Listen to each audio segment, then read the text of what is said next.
Good evening, students.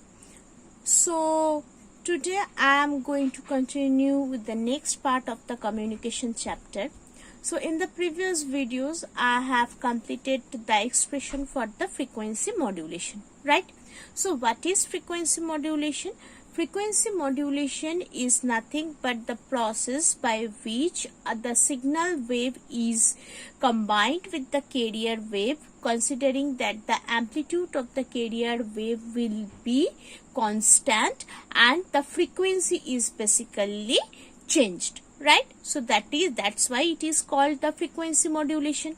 So just take the idea about the graphical representation of the frequency modulation. Okay, so for the amplitude modulation we have seen that if this will be your carrier wave,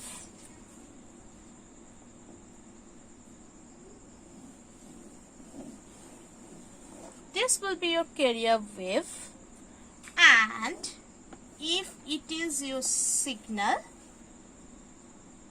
or if it is your carrier wave, it is your signal, then what will be the resultant wave? So resultant will be like this. It will, these two are being combined, right? So that is basically the amplitude modulation. Okay, so let's see what will be the graph for the frequency modulation part.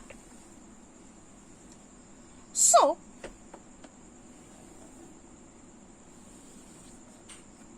for frequency modulation concept,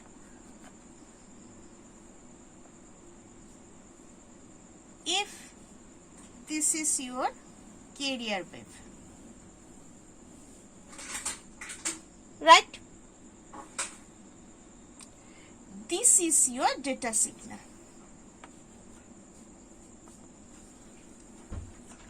this is your data signal, right? So this is V as well as this is T. So this is your carrier wave and this is your data signal. Now what will be the combination? Basically in that case, in this frequency modulation part, what will be the change? This part, this is basically the frequency. Frequency means the number of oscillation unit time. So basically the frequency of this wave will change. How it will change?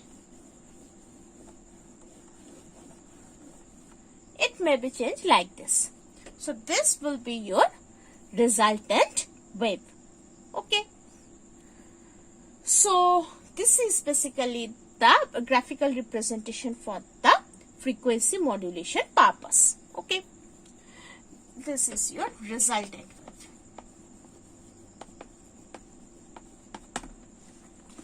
Now coming for the demodulation part, it is basically same as the amplitude modulation. There antenna will be there which will receive the data signal, then an amplifier will be there. Afterwards, demodulator will be there, therefore an amplifier, again an amplifier, and the machine which will receive the signal. So that is basically the same procedure as the amplitude demodulation. Okay, so the difference is basically there the carrier wave is being detached with the signal in terms of amplitude, and here in terms of frequency.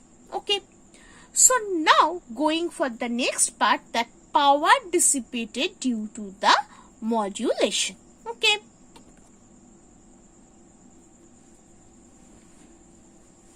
so basically if the potential difference across two ends of the transmitting antenna is time dependent and the potential difference is expressed as this capital VT, so the dissipated power of antenna, that is P, will be basically the V square T by R. So what is this? It is basically indicating the average power with respect to time, and this R is the effective resistance of the antenna. Okay, so let us consider it as equation 1. Now, according to the equation, according to this equation 1, what is this carrier? For carrier wave, the V is considered as basically V0 sine omega t, right? And for the amplitude modulation, if I write it, okay, let me, again I am writing this P.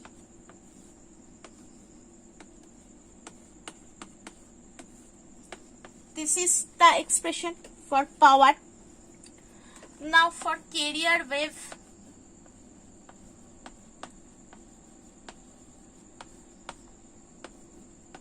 for amplitude modulation, it will be basically V0 1 plus beta of sine omega t into sine greater omega t. And for FM,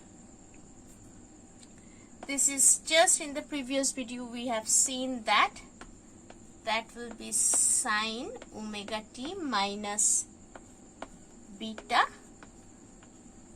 cos omega t. So this, okay, and in both cases this beta is the modulation index, right?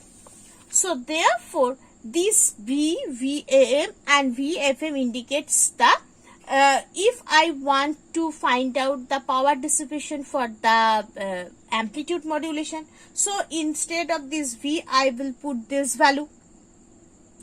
If I want to find out the frequency modulation, then this value, and if I want to find out the power dissipation due to the carrier wave, then I will put this value.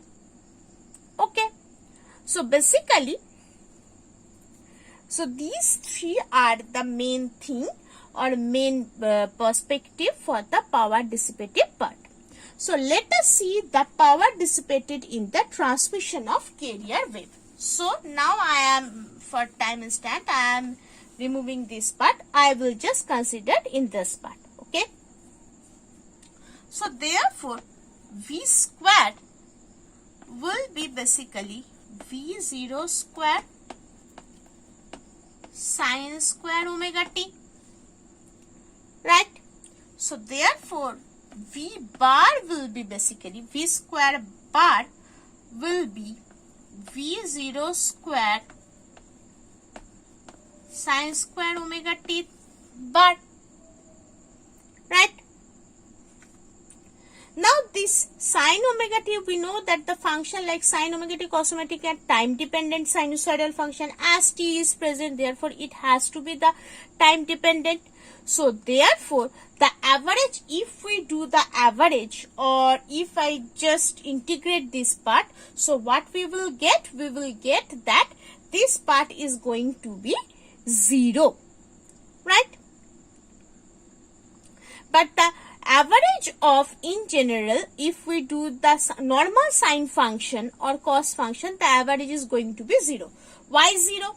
So let us see why it is going to be 0.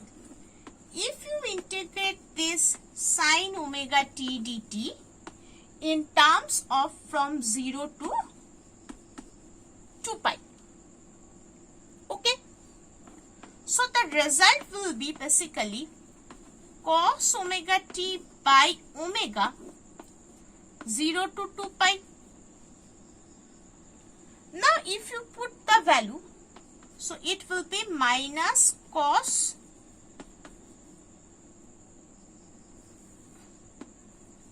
2 pi omega by omega. Now omega it can be written as 2 pi by t, So if you put that, you will get this thing will nothing but it will becomes 4 pi, and this part will be cos 4 pi is 0. But if I consider this as square terms, in square term it cannot be 0. It will be always half. So therefore the thing is that power dissipated, if I write this again, power dissipated due to the carrier wave or by the carrier wave. So there will be basically, if I put it here, so the result will be V0 square by half into R. So it will be basically V0 square by 2R. Okay. So this is basically the expression for the power dissipation. Okay. For the carrier wave. So in the next video, I will continue with the amplitude wave or amplitude modulatory wave and frequency modulatory wave. Thank you.